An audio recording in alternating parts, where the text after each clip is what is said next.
Buenas tardes, jóvenes. Espero que estén bien. Vamos a iniciar la tercera sesión acerca de bases socioculturales del psiquismo humano. Como sabemos, para que el psiquismo humano se desarrolle, deben existir dos condiciones muy importantes. Por un lado están las condiciones biológicas, las cuales exigen que el sistema nervioso, que es el soporte biológico, sea mucho más evolucionado y que tenga ya la capacidad de poder asimilar información para que luego los procesos psicológicos se vayan haciendo más complejos. Por otro lado están los factores sociales.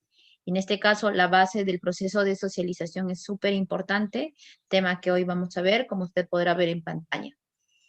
A diferencia de lo biológico, el cual normalmente es un factor más condicionante, el factor social es más determinante, sobre todo en el psiquismo humano, en el cual nosotros podemos ver que podemos desarrollar procesos superiores, ¿no?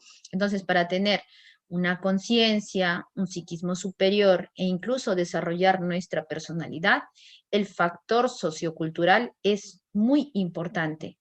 Hoy veremos a detalle cómo es este factor a través del proceso de socialización. Entonces, vamos aquí a ver en pantalla. Primero, distinguir qué es la socialización de interacción social. Si bien es cierto, son conceptos muy vinculados, no estamos hablando de lo mismo. La socialización es un proceso constante.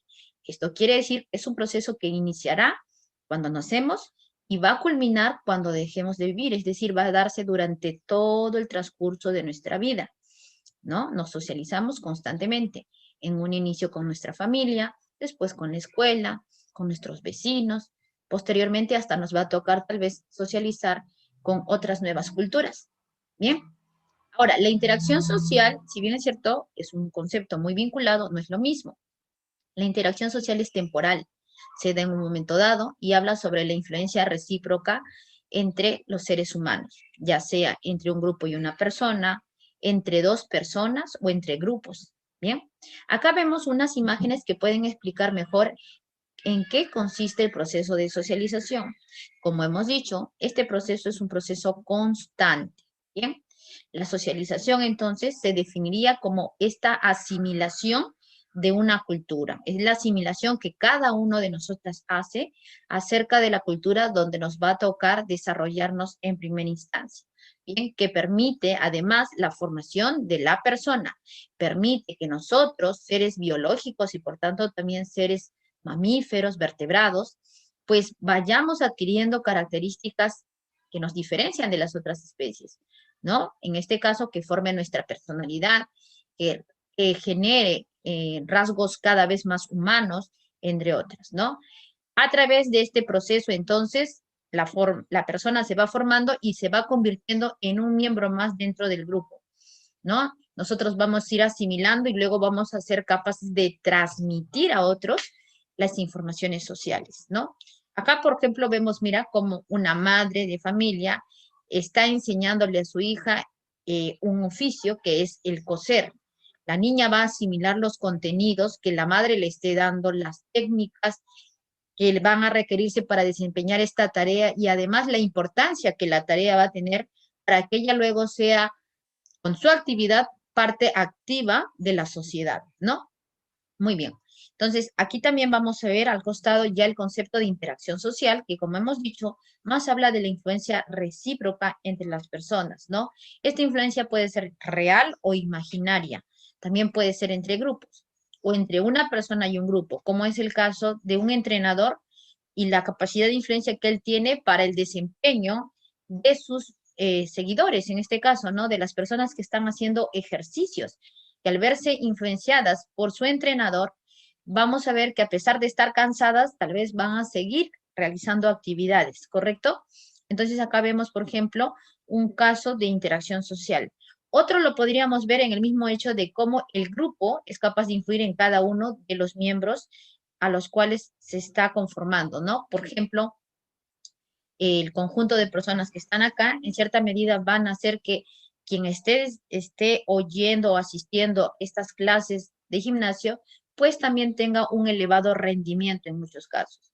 Ahora, si el grupo, obviamente, es un grupo desorganizado, es un grupo desmotivado, eso también va a influir, porque la interacción social no solamente es la influencia positiva hacia alguien, puede ser una influencia que también limita, una influencia negativa, ¿no? En muchos casos. Entonces, aquí vemos que la cantidad de personas en un gimnasio puede influir mucho en el desempeño de los participantes.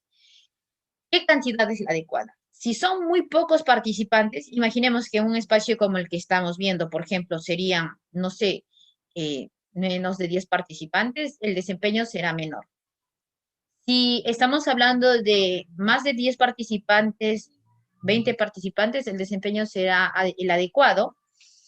Si estamos hablando de un lugar, un espacio donde, por ejemplo, hay 30 participantes, puede ocurrir un efecto contrario. Al ser demasiados participantes para un espacio como este, muchas veces cada integrante puede asumir que el entrenador puede estar viendo a los demás y no necesariamente a él. Esto significa que al ser demasiadas personas, él también se siente influido en no desempeñarse con la misma efectividad, ¿no? Entonces también hay un fenómeno que habla sobre esto, sobre la difusión de la responsabilidad de los miembros de un grupo cuando son demasiados miembros los que integran un conjunto de personas, ¿no? Un grupo. Bien. Ahora, vamos a hablar sobre los conceptos de socialización primaria, socialización secundaria y socialización terciaria. Iniciando, se dice que la socialización primaria es aquella que se va a dar en un contexto familiar y también en el contexto escolar. En otras palabras, se podría hablar de socialización primaria como aquel proceso de socialización en el cual se están dando las primeras interacciones sociales. Bien, en este caso podríamos hablar de la socialización que estaría enmarcada principalmente en las primeras etapas de nuestra vida, infancia, niñez y adolescencia. Entonces, vamos a ver aquí, ¿no? Lo que dice, en las que en esta socialización primaria se van generando relaciones con nuestros amigos o iguales. ¿Quiénes son nuestros iguales? Las personas que son de nuestra generación normalmente, ¿no? Y también son las que se dan tanto dentro como fuera del núcleo familiar. Todo eso está enmarcado en la socialización primaria. Bien, acá notamos, por ejemplo, que a nivel de familia y en los primeros años, mediante los primeros cuidados de la infancia, vamos a desarrollar una función afectiva muy importante, sobre todo a través del vínculo que nosotros formemos con los que nos cuidan. Yo sé que tú sabes el nombre de eso, se llama apego, ¿no? También vamos a ver, por ejemplo, cómo la escuela va a jugar un rol muy importante en el desarrollo de habilidades sociales, ya que ahí vamos a tener que convivir con más personas con las que pasamos muchas veces un tiempo determinado, ¿no? Entonces vamos a tener que desarrollar habilidades de comunicación, habilidades de respeto, de empatía, de asertividad, ¿no? Y estas habilidades nos van a permitir adaptarnos mejor a este entorno académico, ¿no? Además, sabemos que una de las principales funciones de este agente, la escuela, sería la formación de nuestro intelecto, ¿no? Es decir, nuestros aprendizajes académicos. Finalmente, podríamos ver que ya en la secundaria la influencia continúa, la influencia de la familia, la de la escuela y ahora la del grupo social, ¿no? En la adolescencia se consolidan los valores y también se consolida el carácter.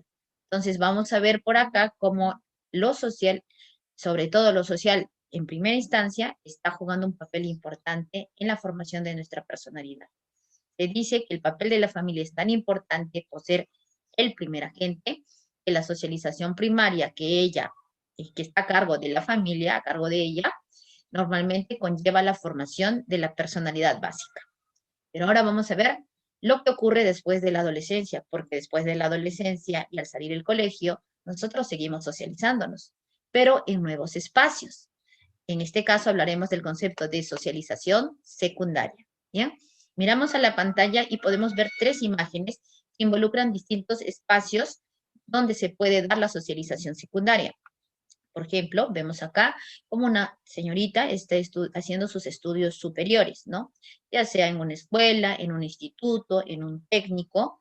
Esta persona va a agregar información académica, pero al mismo tiempo va a ver cómo el ambiente no es exactamente como el de un colegio, ¿no? Se parece, sí, pero también tiene sus nuevos sistemas, ¿no? Sus propias formas de organización, ¿no? Por ejemplo, en la escuela algo muy usual es que usted junto a su familia puedan intervenir para que de pronto su desempeño sea el más adecuado. En la universidad, la familia tiene una menor participación en referencia al desempeño del alumno, ¿no? El alumno tiene que de alguna manera buscar las oportunidades para que se pueda desempeñar con éxito dentro de la universidad. En ese sentido, se le exige mayor autonomía, ¿no? Y obviamente que él o ella tengan valores ya consolidados y tengan formas de comportamiento ya consolidados que le permitan adaptarse a este nuevo contexto. ¿Qué significa? En la socialización secundaria, la socialización primaria, lo que hayamos adquirido, lo que hayamos desarrollado va a ser de base y de gran importancia para luego adaptarnos a estos nuevos entornos. ¿Bien? Podemos ver también acá cómo la entrevista laboral puede ser un ejemplo de cómo nosotros nos desarrollamos en nuevos contextos y, por supuesto, los empleos que vayamos a tener, sobre todo los primeros empleos, ¿no? La socialización secundaria a nivel de cronología se puede dar ya cuando estamos en la juventud. Acabamos la adolescencia, iniciamos la juventud, ¿no? En este caso la adultez temprana, y en el inicio de esta adultez la persona pone en práctica todo lo aprendido en las etapas anteriores. Por eso decíamos que en la socialización secundaria la persona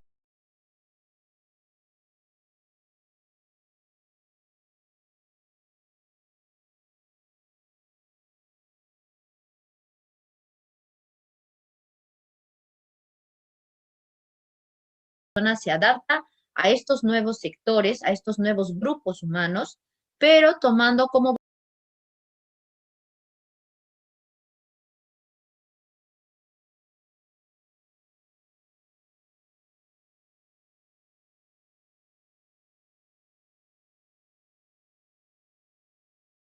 base lo que ha adquirido en la socialización primaria. ¿Bien?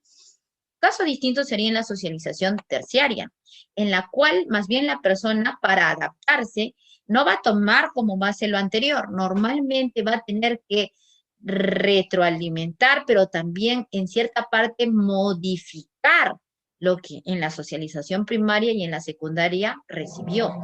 Y es que en estos nuevos contextos sí necesita entender que está en un ambiente social distinto. Bien, vamos a ver por acá lo que es la socialización terciaria, ¿no? Implica adaptarse a nuevos contextos sociales. Y esta socialización terciaria se puede dar ya de forma voluntaria o de forma involuntaria, ya sea por sometimiento o no.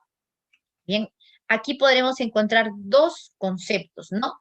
El proceso de resocialización y el proceso de aculturación que ocurren como parte de la socialización terciaria. Vamos a empezar con el que está siendo menos abordado en la diapositiva, que es el proceso de aculturación. ¿Qué es el proceso de aculturación, chicos? ¿Ya? ¿Qué implica este proceso de aculturación? Es cuando dos culturas se encuentran, ¿no? Por ejemplo, en la historia tú habrás visto sobre cómo los colonos, ¿no? O los llamados conquistadores, pues, llegan y van a encontrarse con otra cultura que ya estaba ahí sentada, ¿bien?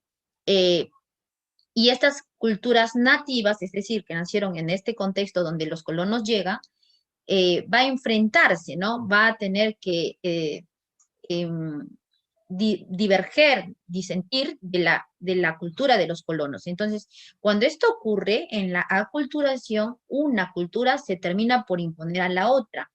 Y en ese sentido, la cultura que está siendo sometida se ve obligada muchas veces a eliminar mucho de lo que ya había aprendido, de lo que ya se había sentado para tener que asimilar los contenidos de la cultura que se está imponiendo, ¿no? Y eso, bueno, lo vimos nosotros a través de la historia, ¿no?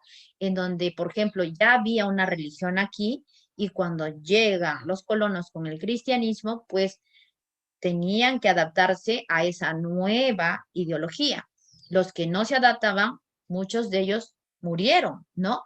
Y es porque, como te digo, si no es de una forma voluntaria, va a terminar por imponerse, ¿no? Otro caso lo podemos ver en el proceso de resocialización como tal.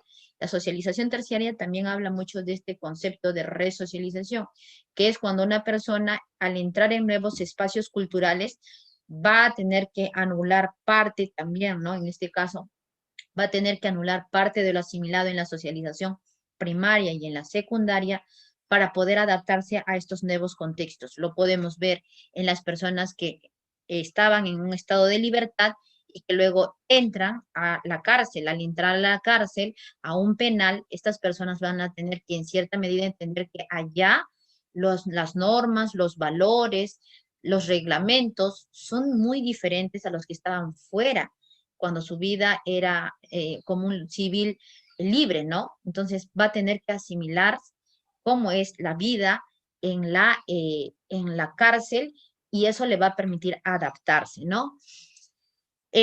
Bueno, y también va a haber una resocialización, algunos le llaman resocialización, porque cuando esta persona salga en libertad, dependiendo de cuánto tiempo también estuvo dentro de la cárcel, a veces le va a costar más o menos adaptarse ahora otra vez, readaptarse otra vez a su contexto de libertad, ¿no? Entendiendo también que en teoría el hecho de resocializar a un expresidiario es porque se tiene fe en que se va a reincorporar de forma adecuada a la sociedad.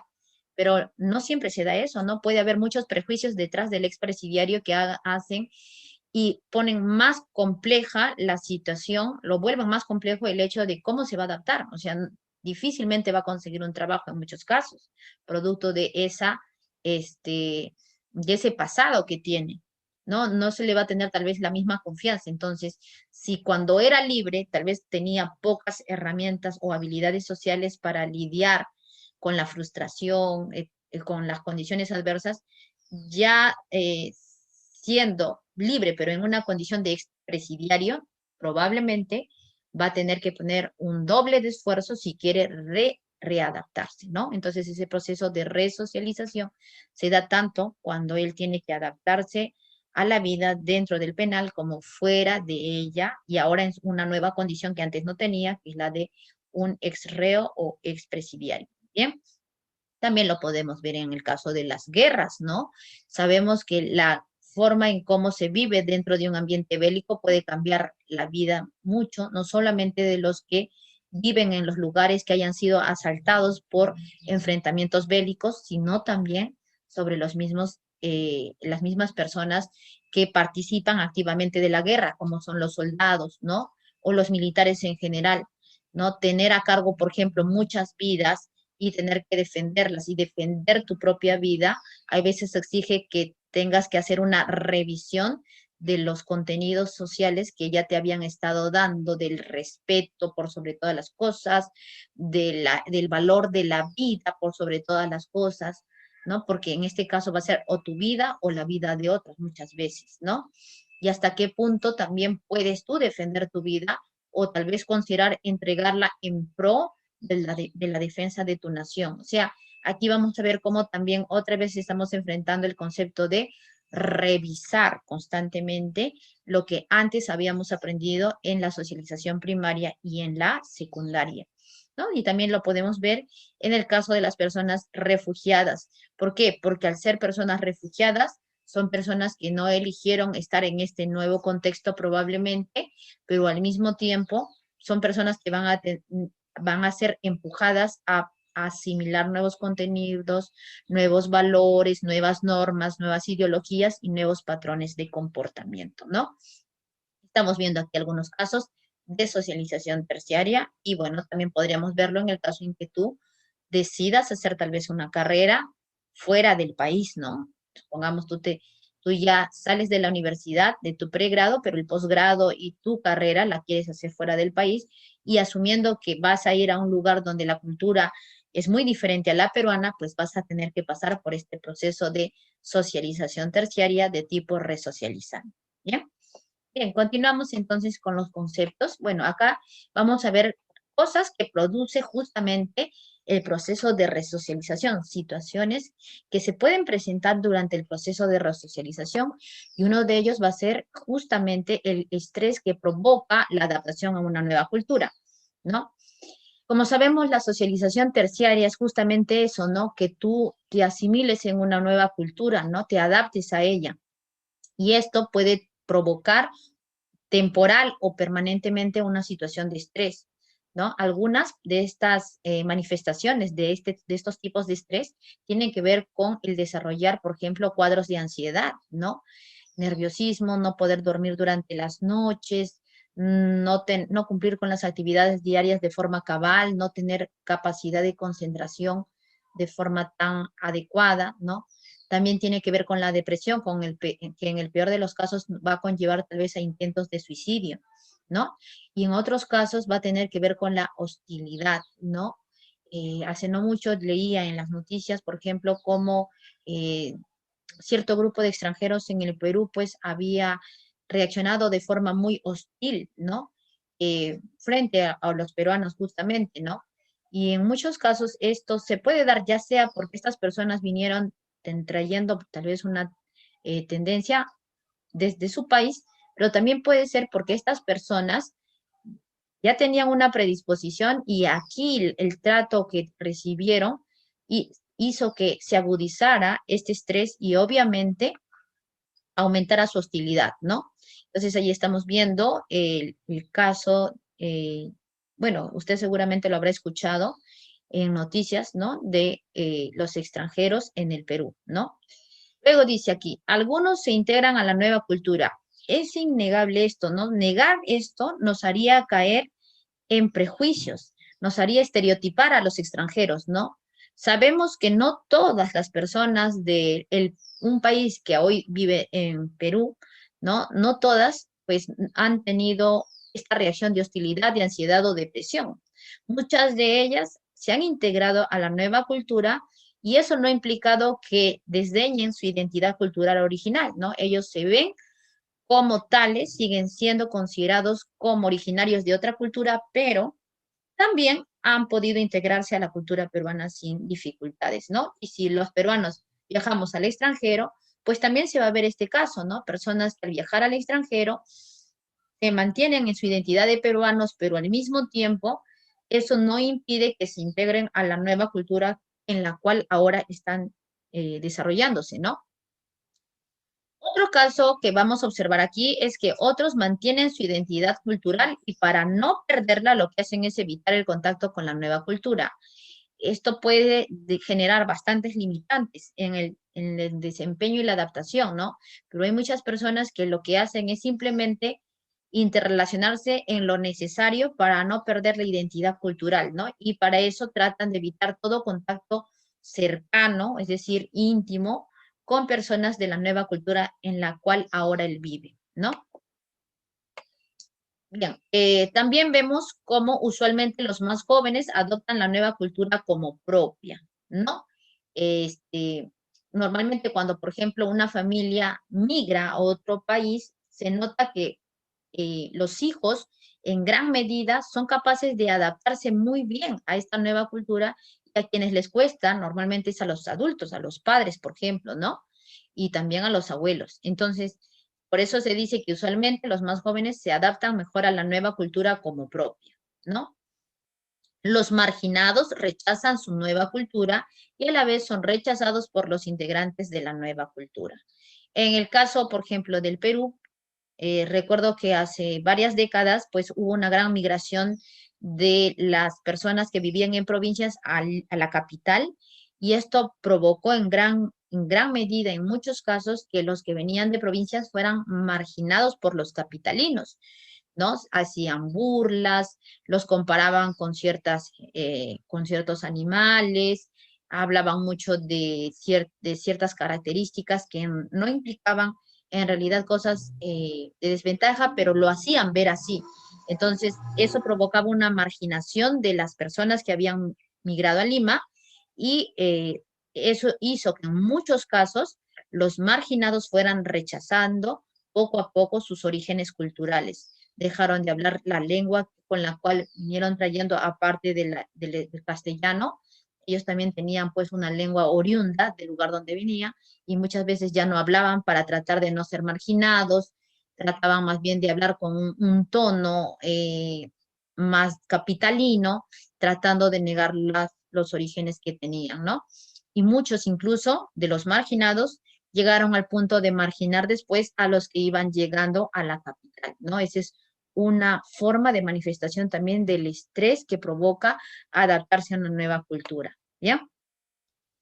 Indudablemente, el proceso de socialización no tiene un solo agente, ¿no? Son muchos los medios por los cuales nosotros podemos asimilar cultura. Podemos hacerlo a través de redes sociales, podríamos hacerlo a través de programas determinados, de la música que escuchamos, entre otros, ¿no? De la escuela, de los contenidos sociales que recibimos, de los contenidos académicos, de lo que los profesores nos dicen, de lo que los vecinos nos enseñan, pero posiblemente entre todas, el agente más determinante va a ser el primero. Y en este caso, el agente más importante en el proceso de socialización y el primero, como hemos dicho, es la familia. Así que por la importancia que tiene la familia en el proceso de socialización de cada uno de nosotros, vamos a tener que estudiarlo de forma más profunda. Veamos. Hay que entender que la familia es un grupo social.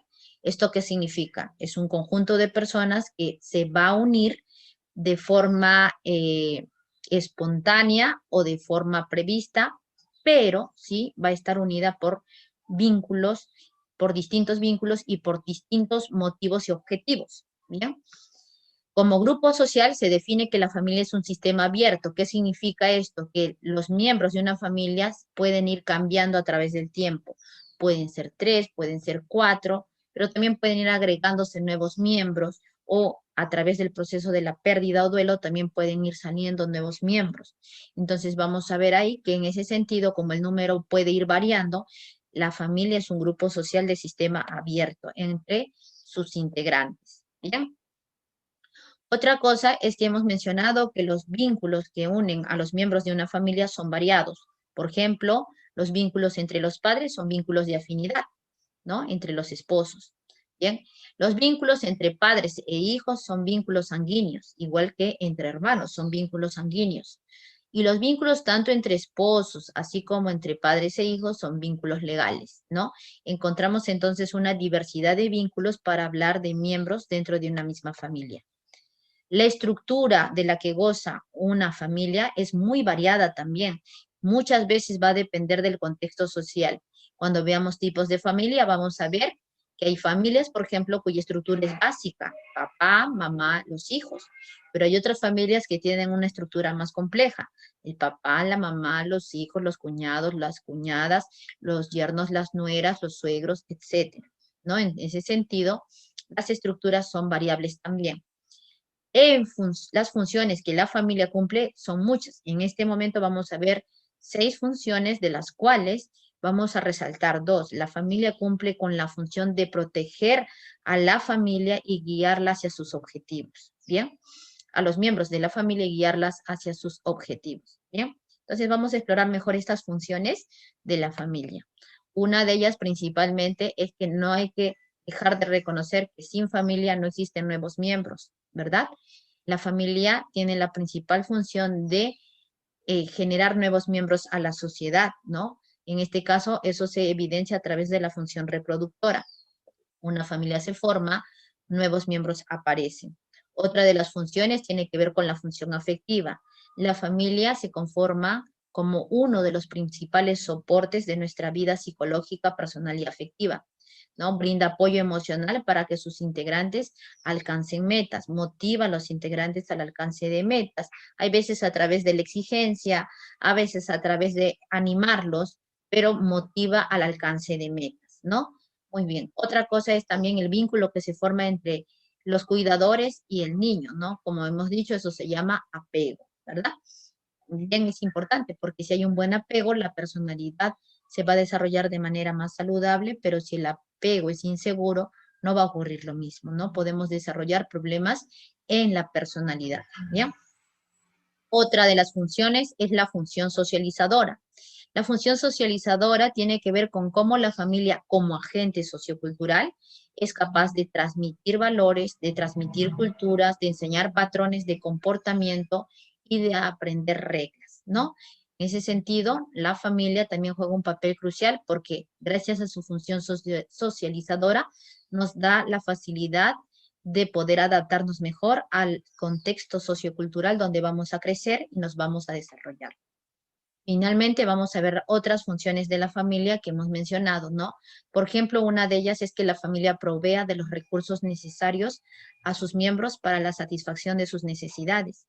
En ese sentido, se llama de protección económica, ¿no? Brindando asistencia y protección para afrontar las diversas necesidades, ¿no? Otra de las funciones que la familia tiene es el proveer de espacios de relajación y diversión que promuevan la unión familiar, en este caso la función recreativa, ¿no? Con ella la familia integra mediante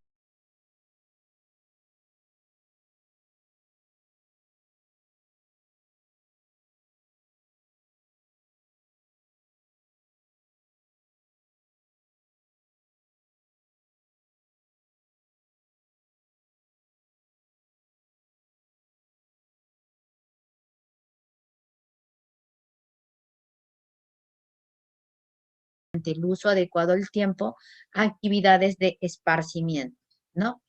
Una de las funciones que la familia no debe olvidar es que si bien es cierto la escuela cumple con la función económica primordial, perdón, educativa primordial, también lo hace la familia, ¿no? La familia brinda una función educativa importante dentro de la formación del niño, ¿no? Dentro de la formación de los hijos, ¿no? Buscando formar un tipo de persona en función a la enseñanza de normas, de conocimientos y de hábitos, ¿no? Entonces, en ese sentido, también cumple con una función educativa, ¿bien? Bien, algo importante es que hemos dicho que la familia es capaz de formar nuestra personalidad básica al ser el primer agente, ¿verdad?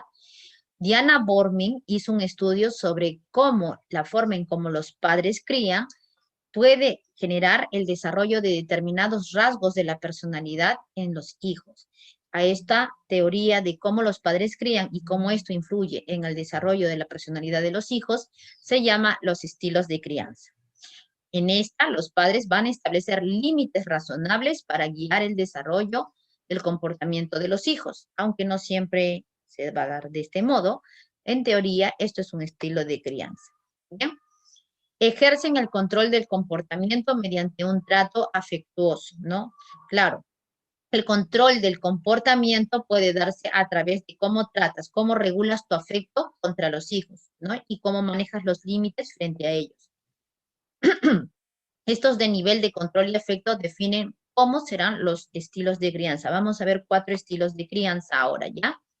Entonces, veremos por un lado el tipo de familia donde el estilo es autoritativo, ¿ya? También llamado democrático, ¿ya? Es autoritativo o también llamado democrático. Autoritativo es con autoridad, es decir, que se ha ganado la autoridad, ¿no? No simplemente la impone, porque si la impusiera, ya no se llamaría autoritativa. Eso tienes que recordar, se llamará autoritaria, ¿bien? Entonces, la primera será la autoritativa, como te digo, es aquella donde los padres de verdad se han ganado esta autoridad, la están constantemente respaldando con sus acciones y suele ser de un estilo democrático, de respeto hacia las personas que guían. Luego está el tipo autoritario, donde la autoridad se impone, no se gana, sino que se impone. Entonces, los padres acá imponen su autoridad hacia sus hijos. Permisiva. Aquí los estilos están enmarcados, como su nombre lo dice, por permitir la libre acción de los hijos. En este caso no es del todo recomendable porque al ser ellos humanos en formación, no tienen una guía y una orientación clara de cómo comportarse. Entonces, el permisivo es el consentidor, el que todo lo permite, el que todo lo deja hacer o deja pasar, o como en economía dicen, ¿no? Los laissez-faire, laissez-passer, ¿bien? Bien. Luego está el estilo indulgente, es el estilo en donde el cual los padres se ven desinvolucrados, ¿no? se van a ver desinvolucrados, ¿bien? Es decir, no se apegan, no forman vínculos con los hijos, ¿no? A diferencia del permisivo, el permisivo sí forma un vínculo con los hijos, que es el vínculo afectivo, ¿no? El problema del permisivo estaría en la autoridad que ejerce, pero sí hay un vínculo afectivo. En el desinvolucrado o desapegado no hay vínculos afectivos o son muy pobres estos vínculos afectivos y tampoco hay normas ni límites, ¿no? Entonces vamos a ver aquí grado de control y grado de calidez para poder comparar a estos 4 estilos, ¿no? Como hemos dicho, en el autoritario, en el autoritativo o democrático, el grado de control es moderado y este control nunca va a anular el estimular la autonomía de los hijos. El grado de calidez es el adecuado. Los padres democráticos sí demuestran calidez, comunicación abierta a los hijos y sus reglas, si bien es cierto, no son maleables, sí pueden ser flexibles hasta cierto punto. No se pueden revisionar las normas cada cierto tiempo. Luego está el estilo autoritario, donde hemos dicho que el grado de control es exagerado, ¿no? Estas personas más que nada, estos padres viven más que nada para ordenar y exigir ciega obediencia a los hijos. Esto anula en muchos casos su forma de ser natural. En el caso de la calidez, los autoritarios no demuestran tanta calidez. De hecho, la comunicación entre padres e hijos es unidireccional, ¿no? Uno es el emisor, el padre, y el otro es el receptor, el hijo. Hay poca comunicación, las reglas son inflexibles, son demasiado rígidas, no se revisan, se deben cumplir ciegamente, como hemos dicho, y esto hace que la autonomía sea muy limitada en la gran mayoría de los casos donde se ejerce el estilo autoritario. Los hijos no son independientes por eso, son bastante sumisos e inseguros. En el estilo de crianza permisivo, el control, como hemos dicho, es el problema. No se manejan límites de forma clara, es demasiado maleable, se establecen pocas o nulas restricciones a los hijos, es decir, haz lo que quieras, ¿no, hijito? Mientras esté yo, tú vas a hacer todo lo que quieras, no te preocupes, ¿no? Mucha calidez. Eso también sí hay que rescatarlo porque eso lo va a diferenciar del siguiente nivel que es indulgente, ¿no? Mucha calidez, comunicación abierta, mucha libertad y poca orientación, ¿no? No establecen límites. Entonces aquí también vemos en el sentido desinvolucrado un poco control, no establecen límites a sus hijos, ¿bien? En el sentido del desinvolucrado desapegado, ¿no? Bien, en sistemas de calidez sabemos que acá sí carecen de calidez, ¿no? Hay poca calidez y los padres se concentran más en sus propios asuntos, ¿no? Ya sea el trabajo, ya sea la otra familia que cada uno de los padres tiene, que es la familia de sus padres, ¿no? Es decir, los abuelitos, ¿no? Pueden deberse a muchas situaciones en realidad. Bien, veamos ahora los tipos de familias según la estructura familiar, ¿ya? Y acá encontramos 4 estilos. Por un lado está la estructura simple, la estructura llamada básica de la sociedad. No sé si te acuerdas que antes decía, es la familia el núcleo de la sociedad. Esto es porque la familia estaba conformada de forma tradicional por un padre, una madre y los hijos que vivían dentro de ella, ¿no? Por ello, a esta familia, considerada el núcleo de la sociedad o familia tradicional, se le llama nuclear. ¿Bien? Otro estilo que podemos ver es otra estructura que podemos ver es la estructura monoparental. Mono es uno, tú sabes, ¿no? Y parental, padre de familia, padre o madre de familia. Así que aquí lo que vamos a ver es que está conformada o bien por el padre o bien por la madre viviendo junto a los hijos. Hasta este punto queremos aclarar algo. Mira, acá dice padre y madre viviendo con los hijos. Y acá dice padre o madre viviendo con los hijos. No hay que confundir porque el y significa que los hijos viven tanto con su madre como con su padre, ¿verdad? En cambio, en el segundo caso, esta O nos dice que los hijos conviven o bien con su madre o bien con su padre. ¿Por qué razones? Por muchas probables razones. Puede ser el divorcio, puede ser el abandono, o puede ser la libre elección de uno de los padres, tal vez, ¿no?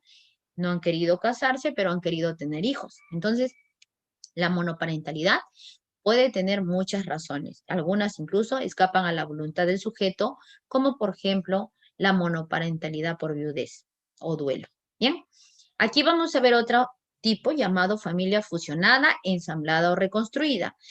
Es estas familias que surgen después de una primera disolución de vínculo, es decir, padre, madre vivían tal vez, ¿no? O no llegaron a vivir, hubo un tipo de crianza monoparental y en algún momento se forma una nueva familia. Es decir, aquí ya no solamente serán madre o padre, sino también el padrastro, la madrastra, el hermanastro, el medio hermano, que puedan también agregarse a esta estructura familiar. ¿Bien? Muy bien. Extensa. Estas familias son muy usuales en Latinoamérica, sobre todo en Perú, ¿no? Aquí es muy usual tener este tipo de familias extensas, ¿no? En Lima, por ejemplo, vemos que muchas veces quien vive no solo es el papá y los hijos, o la mamá y los hijos, padres e hijos, sino también pueden vivir ahí parientes, ¿no? Por ejemplo, pueden vivir los abuelitos, pueden vivir los tíos, pueden vivir los primos, ¿no? Si por ahí la duda es si basta con que vivan todos, o sea, tienen que vivir abuelitos, tíos para que se llame extensa, no. Puede ser que un papá, una mamá y los hijos estén viviendo y de pronto se agregue un solo miembro, no sé, tu tío o tus primos, uno de tus primos llega a vivir a tu casa. Desde el momento en que ingresa tu primo a casa, ya se puede considerar en este ejemplo una familia de tipo extensa, ¿bien? Muy bien. Entonces aquí los padres e hijos conviven con otros parientes. Muy bien. Y están los 4 tipos de familia ahora según la estructura familiar. Bien. Ahora, otro punto que debemos ver es cómo a través del tiempo y del desarrollo de los hijos, los padres van cambiando su forma de tratarse y relacionarse. A esta idea le vamos a llamar la evolución de las relaciones familiares, es decir, cómo a través del desarrollo de los niños, los padres se vinculan con ellos de formas muy diferentes, ¿no? Los hijos en este caso. Por ejemplo, cuando los hijos de la familia aún son infantes, están muy chiquitos, ¿no? Son bebitos o están recién en proceso de desarrollarse y todavía no han salido del hogar para integrar nuevos agentes como podrían ser la escuela, se le llama infante, ¿no? Aquí la infancia va a abarcar, para tener una idea, desde el nacimiento hasta los primeros años de la crianza, 3 años aproximadamente. Durante esos años, los padres brindarán mayor atención y cuidado a los hijos. Será momento de que formen este primer vínculo importante llamado apego, así que la función afectiva debe ser muy fuerte también. La protección debe ser constante en este proceso porque son niños que todavía, o son infantes, perdón, que todavía no están en la capacidad de cuidarse por sí solos, así que la supervisión también es importante. Entonces recordemos, durante la infancia, los padres se relacionan de forma más constante con sus hijos porque ellos no tienen la capacidad de ser autónomos del todo, no se pueden cuidar por sí solos y es momento además de con ellos afianzarse afectivamente, ¿no? Luego el niño entra a un segundo agente, como sabemos que es en este caso la escuela, y además poco a poco va integrándose más a la comunidad, pero no deja de ser un miembro de la familia y todavía sigue relacionándose mucho con sus padres, ¿verdad? Durante este proceso los padres tendrán la tarea de adaptarlos a ellos a este primer desprendimiento al hogar, ¿no? Al integrar pues la escuela, pues la tarea de los padres es integrarlos a ellos al hogar. El niño aquí interactúa con otras personas y los padres deben promover que su adaptación sea la más sencilla o por lo menos la más fácil. ¿Cómo? Deben a ellos establecerle límites y reglas claras, guiarlos en valores para que puedan ellos defenderse en estos nuevos contextos, ¿no? Un niño que haya sido criado con en la educación de la responsabilidad se va a adaptar mucho mejor a la vida escolar, ¿no? Un niño que se haya criado y se le haya exigido el respeto a sus iguales y a los demás, se va a adaptar mucho mejor al entorno académico y escolar y también a la sociedad. Por eso decimos que cuando son niños es importante cómo los padres promueven en los niños los valores, ¿bien? Las normas, los valores. Bien, cuando los chicos entran a la adolescencia, muchas veces su tiempo ya lo dividen tanto en el hogar como con sus iguales, normalmente sus amigos, ya sea de barrio o sus compañeros. La adolescencia entonces ya es una etapa en la cual los chicos van a estar más independizados, más autónomos, ¿no? Si bien es cierto, todavía viven bajo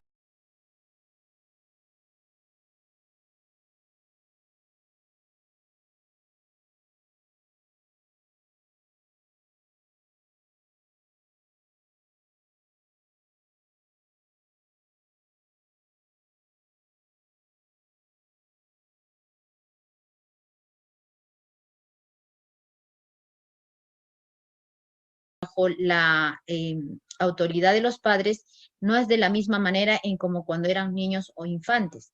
Las relaciones con sus iguales, con sus pares, porque sus pares son sus iguales, sus amigos o compañeros, surge la necesidad de evitar conductas de riesgo. Como sé que mi hijo va a salir más tiempo, va a estar más tiempo relacionándose con otras personas más que con mi familia, tengo que a él darle las pautas necesarias y las herramientas para que pueda discernir y alejarse de las conductas de riesgo que le pueden proveer ese nuevo entorno. Entonces, por ello, la necesidad de evitar las conductas de riesgo aquí se acentúa, el diálogo debe ser mucho más abierto y constante, las expresiones de afecto deben ser promoviendo confianza, sobre todo entre los hijos, y obviamente así los hijos van a tener la capacidad también de consultar con los padres ante las dudas constantes, ¿no? Bien, también no podemos dejar de ver que durante la adolescencia los chicos están en proceso de definir la identidad futura, es decir, la identidad vocacional y el proyecto de vida. Y en ese sentido también los padres deben estimular justamente la búsqueda de el proyecto de vida y de la orientación vocacional, ¿no? Que puedan definir su identidad vocacional y que puedan establecer objetivos realistas en lo que sería el proyecto de vida. Bien, jóvenes, hasta aquí sería este tema. Sería todo de mi parte. Vamos a ver ahora las preguntas de nuestra práctica dirigida.